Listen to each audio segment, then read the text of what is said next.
ఈ ఘీ గురించి చాలా కంప్లైంట్స్ వస్తున్నాయి మార్కెట్లో. చాలామంది అడుగుతున్నారు. సో సింపుల్గా నేను చెప్పదలుచుకున్నది ఏంటంటే, మార్కెట్లో చాలామంది ఏం చేస్తున్నారంటే ఘీ వాళ్ళు ఏదో బాటిల్స్ బయట కొనుక్కొని వాళ్ళ లేబులింగ్ స్టిక్కరింగ్ తయారు చేసుకొని మార్కెట్లో ఏదైతే ఘీ దొరుకుతుందో, మామూలు ఏ షాప్లోకి వెళ్ళినా సూపర్ మార్కెట్లో దొరికే 700 రూపాయలు ఘీ ఉంటుంది కదా, ఘీ కాదు బేసిక్గా.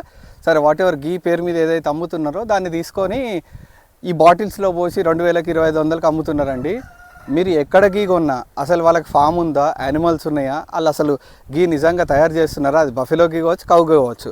సరే మనలాంటి ఇప్పుడు ఈ మధ్య ఎక్కువ ఉన్నది ఏంది, దేశీ ఆవులతో చేసిన ఈ బిలోనా గీకి కాస్ట్ ఎక్కువ ఉంది. 3500, 4000, 5000 ఎక్కువ, మినిమం 3500 అట్లా ఉంది. ఓకే, సో అట్లీస్ట్ అసలు ఫామ్ ఉందా ఎవరికన్నా లేదా అని చూసి కొనుక్కోండి.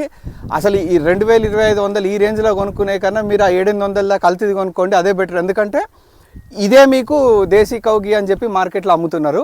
సో కొంచెం చూసి అసలు మీరు పాలు తీసుకున్నా, నెయ్యి తీసుకున్నా, మీరు ఏ ఊర్లో ఉన్నా సరే అసలు మీరు ఎవరి దగ్గర కొంటున్నారు, వాళ్ళకి అసలు నిజంగా ఫామ్ ఉందా, ఎన్ని యానిమల్స్ ఉన్నాయి, అసలు ఎంత ప్రొడక్షన్ అవుతుంది, వీళ్ళు అమ్మేది ఎంత, కొంచెం చూసి తీసుకోండి. ఎందుకంటే ఎండ్ ఆఫ్ డే మీకు క్వాలిటీ రావట్లేదు, డబ్బులు కూడా వేస్ట్ అవుతున్నాయి. దానికన్నా మార్కెట్లో దొరికేది డైరెక్ట్ ఏదైతే సూపర్ మార్కెట్లో ఉన్నదో అది కొనుక్కోవడం బెటర్.